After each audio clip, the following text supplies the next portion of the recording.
First time మీరు చెప్పాను కదా, వచ్చినప్పుడే 3 నెలలు ఉన్నాం మేము. 3 రోజులకని వచ్చాం, 3 నెలలు ఆగిపోయాం.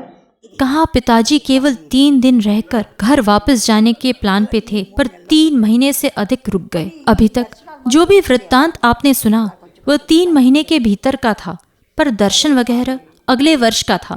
हम लोग स्वामी के आदेश अनुसार रुक गए और वापस नहीं लौटने की हामी भर दी. मेरे पिताजी को भयंकर जठर रोग की बीमारी थी और कभी कभी बाल्टी भर उल्टियां हो जाती थी. एक दिन स्थिति काफी गंभीर हो गई थी. माँ ने स्वामी से गुहार लगाई. स्वामी ने आश्वस्त किया, ठीक है, मैं देखूंगा. और कुछ दिनों बाद स्वामी ने भजन के बाद दोपहर को पिताजी राधा कृष्णया जी को बुलवाकर पूछा, क्यों इतने कमजोर हो गए हो? बहुत तकलीफ है क्या? पिताजी बोले, हाँ स्वामी, बहुत तकलीफ है. स्वामी ने कहा, ठीक है. फिर स्वामी ने पिताजी को दीवार के सहारे खड़ा किया. उस समय स्वामी, मैं और मेरी माँ केवल 3 ही उस कमरे में थे. स्वामी ने दोनों पैरों को दोनों हाथों से पकड़ा और नसों को कसकर दबाते हुए ऊपर कनखियों तक ले गए. दर्द के मारे पिताजी चिल्ला रहे थे.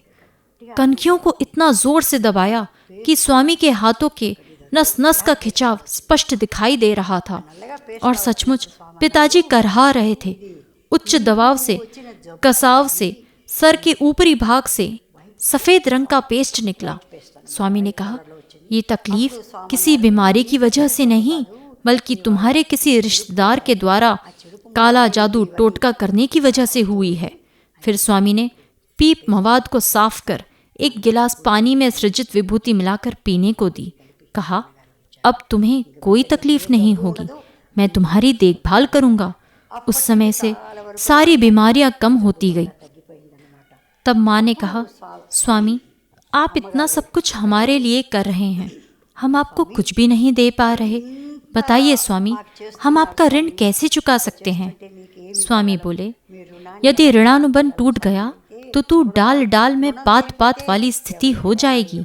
अतः ऐसे ही ऋणानुबंध का संबंध बना रहे तो ठीक रहेगा. जन्म जन्मांतरों के ऋणानुबंध के कारण ही हर जन्म में हम साथ साथ रहते हैं और रहेंगे, तभी हम आनंदित होंगे. वहाँ एक बूढ़ी माँ रहा करती थी. थोड़ी दिमाग से कमजोर थी. वह रोज रात को फटी पुरानी साड़ियाँ बिछाकर सोया करती थी.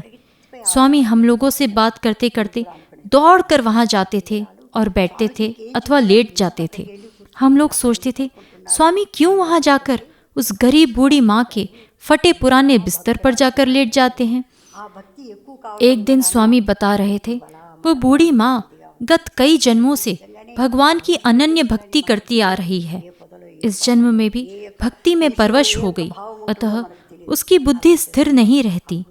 चूंकि हमारे स्वामी अंतर्यामी हैं, भगवान हैं, इसलिए वे जानते हैं किस बिल में कौन सा सांप है, किसका हृदय भक्ति से ओतप्रोत है.